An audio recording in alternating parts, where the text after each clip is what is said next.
welcome to Sport Lounge on Voice of the People, 96.1 FM Abuja. And I am your Sport Bishop, your magistrate pilot to prophet, the Professor Nonso Arinzechi. I know you'll be asking, why am I the one introducing the show today? But fortunately for me and unfortunately for him, he sits beside me today. I'm talking about no other than Uncle Fine Boy. He's also here with me alongside some other guests in the studio. Before I go straight to introduce my guests in the studio, let me first of all welcome today my co-uncle, Uncle Fine Boy. How you doing today? Fantastic. It's been a very good day. No, you're sitting at the other side and I'm here trying to swap seats. It looks so beautiful. That is what a show like this can give you. The creme de la creme gives you that sweet serving when we swap seats. But a good one, and it's always nice to be here as usual. Okay, you know, on Sport Lounge, we'll bring you up to speed with everything sports, from tennis, basketball, golf, Formula One. If it's sports, definitely we'll be talking about how we do bring it from Nigeria, then to Africa, and then to the uttermost part of the world, okay? Okay, guys, before I go straight into the major action of the day, let me bring in the guys who will be talking sports with me and talking all things sports. I'll start off from, of course, the usual suspect. He is Mr. J, sitting just across me. Mr. J, good evening to you. How are you doing today? Thank you very much. We are here and we are ready to give it a go. So, let's ride. And of course, Victor makes a return. He's no slouch. He's been here for some time now. Victor, how are you doing today? Very fine. To God, the giver of life. So happy to be here again. Okay, guys, let's go straight to the action. Like we always do, bring you up to speed. And what else? But we'll start from home.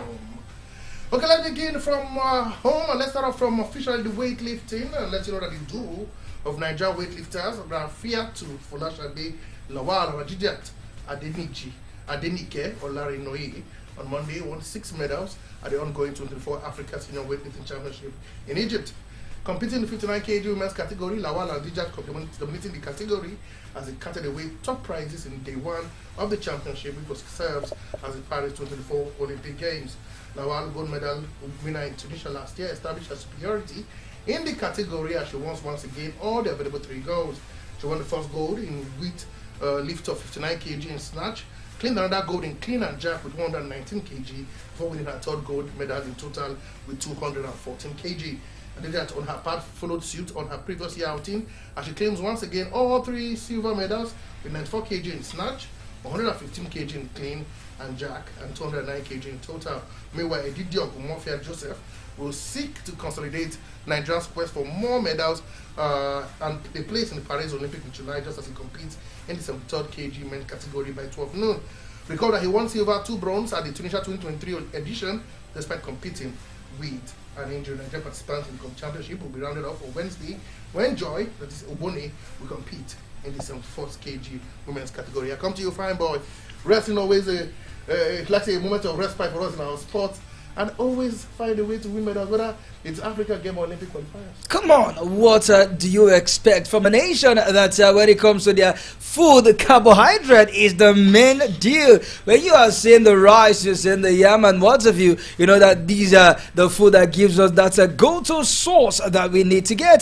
Talking about Adenike, Dijat, and of course Rafiatu Folashadila, one these women have been very amazing when it comes to winning the medals right here in Africa. They are no newcomers to it. Lawala, 3 gold in the clean, in the lift, in the jack. This woman is a woman that I wouldn't have my son have for girlfriend, because he might just come back home with bruises all over. And of course, the other one talking about Dijat Adenike, fantastic weightlifters, winning silver all through. I recall that even when they were out in the last edition that was held right there at Tunisia, they were also medal winners, finishing on the podium. Good one for Nigeria. This is something for us to celebrate, and it is a point that these women are ready for the Olympics. Okay, now moving forward, as we're talking other sports, let's get to ahead of the 2024 Olympic qualifier. The Tigress forward Elizabeth Balogun has declared her readiness to secure the ticket for Nigeria. The FIBA Olympic qualifying tournament is scheduled to tip off from February 8th to 11th in Antwerp, with 16 teams competing for 12 places at this summer 2024 Paris Games. The Belgian-based player is among the 15 players called upon by the team coach Rene Wakama for the qualifiers. The Tigers qualified automatically for the FIBA Women's Olympic Qualifying Tournament as winners of the 2023 Women's Afro Basketball in Rwanda. 4-time champions, the Tigers. They played the qualifier for the Olympic Games. The coach have called the players. But come to you, Mr. J. How do you think the girls will pan in the qualifiers? Can they book yourself a ticket for the Olympics? Certainly. I'm very certain and confident that we will be there. Let me just keep it simple. Let me keep it simple without going into detail. Because there's so much not to brag about because the Tigers, when it comes to basketball in Africa, they are the pinnacle. When it comes to representing Africa in the world, come on. No, that's where the issue now lies. Okay. Are we going to be capable delivering the deliverables? Let us qualify first. Come on, certainly. I have told you that it's certain. Okay, let me come to Victor. In African basketball, female basketball, we've been on top of the world. Like, despite the change of the problem with the basketball federation, the girls went ahead to Rwanda, won it 4 times in a row, put themselves of automatic tickets. Can we say this team can do enough to get themselves a ticket? Don't forget, the Olympics has always eluded us one way or another. The last time we qualified, we did not participate due to the issues around basketball. Victor, can you think the girls can book themselves another ticket and do it this time around? Okay, ahead of the tournament, I'm very sure that the Tigers can go all out to give us something that is deserving, because in the last previous competitions they've given the fight, but they've not gotten to the pinnacle of it all. I was very happy when I saw the likes of Elizabeth Balogun, somebody who's doing extremely very well when it comes to female basketballing, and I'm so sure with names like that and a lot of them to still come, we will deliver. They will deliver. Okay, guys, we will deliver. Let's move on and go to the Nigeria Professional Football League, of course, and let you know, don't forget we're in mid-season and teams are on a shopping spree, signing in players and letting players leave. Let's let you know that Rangers International has unveiled mid-season signings to galvanize the team to challenge for a top finish in the 2023-2024 MPFL season, which second round is built to commence from the February the 14th, 2024. The players include Uchenna Iziala, a centre-back formerly for Go Round FC, Ziglifu Mohamed Rabiu, a support striker who last featured for Lobby Stars, and Odo Joseph Chidebere, a centre-forward who also operates from both flanks and last featured in the Saudi Arabia League.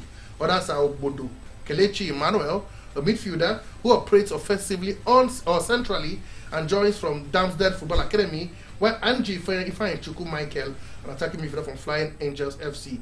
Neighbor to Chukwu Kingsley, a left winger who joins from Alicon Rovers FC, all in Enugu. The new players will be taking the place packeted by such players like Joel Okoro, Leonard Ogochukwu, Malakai Ohamume, Jonas Emmanuel, Barabas Ingwa, and a few others who went on loan to other clubs in both the Premier and, of course, the lower league. I'll come to you, fine boy. Rangers, since the inauguration of the new board, led by the CEO, Barrister Amobi Eziegu, they've been doing a great job. They've been slowly but surely climbing up the table.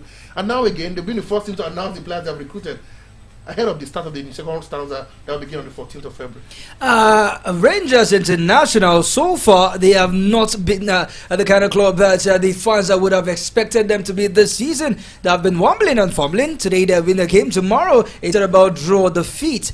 Now that teams are recruiting for the second stanza of the league in terms of their transfer, one thing I would want the board as well as the coach is to get the right players in the right position, get them and make sure that coming into the second stanza, a whole lot is on the shoulder of the coach as well as the fans. The fans want their club back to the continent, back to CAF Champions League, back to CAF Confederation Cup. And if the transfer window, which for a very long time, we all know how the transfer market operates here in the Nigerians League. It's either they are buying players on credit, it's either they are getting players are running away from their club, it's either they are saying, okay, come, don't worry, after a few weeks or few days, we will definitely pay you. And we don't get to see this match sign-on bonus and what have you. But we hope with the new board trying to fix things in right order, especially in administration, and most of the clubs are getting it right. Rangers is one club that someone like me hold in high esteem. Hopefully, this second stanza will bring the best out from the club. Okay, we'll see how things pans out from the second stanza. Now let's move all the way to the Africa Cup of Nations, where the Super Eagles of Nigeria will be participating. Before we go straight, Quickly, let you know that, of course, the African Soccer League Body has appointed an Egyptian referee for the semi-final game involving Nigeria and South Africa. The Super Eagles and Bafana will clash in Bouake on Wednesday in the first semi-final on the 34th edition of the Africa Cup of Nations. The Continental Football Apex Body appointed Amin Mohamed Omar of Egypt as the main man to take charge of the game. They further announced Algerian Baman Lahu as the video assistant referee. Victor, come to you. Any worries about the officiating? No, there have been a lot of issues, especially with the game between Mali and Cote d'Ivoire, where the Mali players had to go at the Egyptian referee. Should Nigeria be worried ahead of the game or tomorrow? Yes, when I saw the officiating list, I saw the Egyptian referee. I have followed him for a while, and I've seen how he officiates. I think it will be fair enough. He's a very professional referee who has refereed in very, very important games in football. So I don't think we have anything to worry. We just have to keep our house together and our teams together. And then a very good boost for us just came this evening. We'll come there. We'll come there very, very soon. Okay, no problem. Okay, let's continue. He's itching to say something. Yes. Seriously itching. Okay. And you wouldn't blame him. Absolutely. Mr. J, any fears? Not fears. Just that we have the central referee. Yes, coming from VAR from Algeria. Here is a nation that participated but have been ousted out. Okay. We have the VAR coming from Algeria. They also participated and they've been ousted out.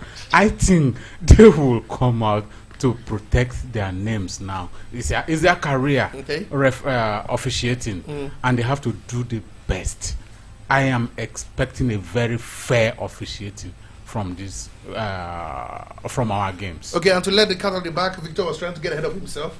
The good news we're hearing is that Victor Osimhen has passed the medical test according to the medics from the Super Eagles, and he has flown straight to Bouake all the way from Abidjan. How big of a news is that, fine boy, ahead of that game? No, we talked about this at the AFCON update. How big of a news is this for the Super Eagles of Nigeria? Cleared by the medics, is currently on his way to Bouake to meet up with the team. You look at my face, you can see excitement. Of course, he's my kinsman from Edo State, and together we have been enjoying his scintillating performance right there. I just have to. Fine boy, sorry, did you say on his way or he's already at Bouake? He's on his way. As at when there's a report. He's already there. Oh, it's touchdown Bouake. Yeah, we followed him. You look at another man who lost Victor. Follow him very well. But truth be said, you look at the Super Eagles between 1998 and now, the best strikers we have gotten are all from Edo State. If you go back in time, we have the likes of Odion Judigalo from Edo State. We have the likes of Peter Osaze or Dewenge from Edo State. Of course, Yakubu. But Yekini is not from Edo State. Coming. Keep it short. Let's continue. No, I won't keep it short, Mr. J. You cannot take it out. Did you forget the likes of Julius Agawa? You didn't forget Yakubu Ayegbeni. I can go on and on. I'm telling you, you mentioned one, I give you 3 from Edo State. You mentioned I give it to Edo State for producing strikers for but come on, Nigeria. It's a good news. Yeah. It's a good news for his fellow teammate, because when Victor Osimhen plays up front, it gives the wingers this impetus to bust up front, and it allows the fullbacks of Olaina and Kelvin Bassett to do the damage defensively and attack-wise. Come on, it is a big boost, because also that tactical input from the coach when Victor is there, it makes other players easy to transmit those tactical instruction on the field of play. But without him, I'm seeing the team already dilapidated. But come on, fantastic news is with the team. Victor, I'll come to you because I've heard a lot about from Mr. Eja about Victor Smith, at least for the past 24 hours. The news came in handy just before we came into the studio. How big a boost is this for Jose Pesero and the lads heading to that game against Bafana? I would say congratulations to Nigeria. Thank God he's back into the fold. Okay. When you have a striker that's only scored 1 goal and yet we still clamor for him to be in the team, it shows how good he has been.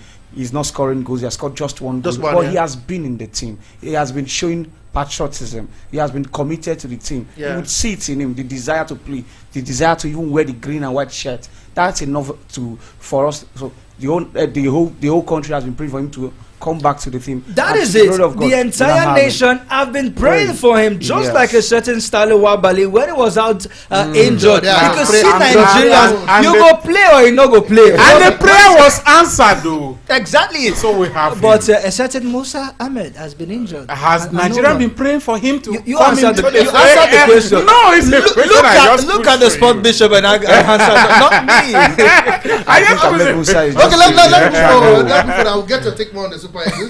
But let's touch down the South African our opponents, the counterpart. The Bafana Bafana South African legend Neo Tovi, we know him very well, has highlighted what must be done for them to avoid defeat against Nigeria. Super Eagles would face South Africa in semi-finals of the AFCON. We already know that on Boake on Wednesday. And in his word, I'll quote him here exactly. He said, it's going to be a very tough against Nigeria. A final before the final. We have suffered many defeats against them with a 4-goal mauling in 1994 World Cup qualifier. Most recently, however, the tide has begun to turn. What we dare not do in Boake is retreat into our defensive shell. They would be playing into the hands of the Super Eagles of Nigeria. The record stands so sure. We played them 14 times, 7 wins to Nigeria, 2 to South Africa, 5 draws. And like he said, the last time we met at the AFCON was in 2000. We beat them 2-0, and then 2019 goes from William Truss Ekong, and of course Samuel Chukwueze was not to beat them 2-1 in the quarterfinals of the AFCON.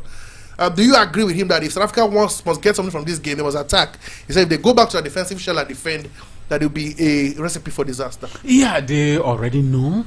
We've been meeting, and like the statistics tells, we have been ahead of them. Yeah. But then, every team is progressing in terms of preparation, in terms of targets. Yeah. And if you look at Nigeria, where we have succeeded very well is our defense. From the number 1 defender, which is the goalkeeper, then the defense line, we've been very well. And that is why you see us succeeding. Okay. So they want to borrow a leaf from what we have done. From what Ose Posero have done to our Super Eagle. They want to have a very tight defense. Because defense wins the trophy. So having a very good defense, and if you manage anyhow to score a goal, because if you have a very good defense, you attract the opponent to play at you. But then when you break and get a goal with your tight defense, you'll be able to win the game. And when you win the game, you go all our way. That's what has been working for Nigeria. Should South Africa attack the Super Eagles if they must get something from this game? Now, Tovi is saying they must attack. If they defend, it could be catastrophic. Okay, I think the South African national team, they have one of the most blended team ever. Yeah, each of the If you players check play like only they play in the- Sundowns. Yeah, so Yeah, you in know the that, PSL. so they know how to complement each other, how to play as a team. Now, what we need to do, what Nigeria needs to do, is to take the game to them. We don't need to play defensive football. We have to attack, and attack. Okay. Now we are boosted with the fact that the likes of Victor Osimhen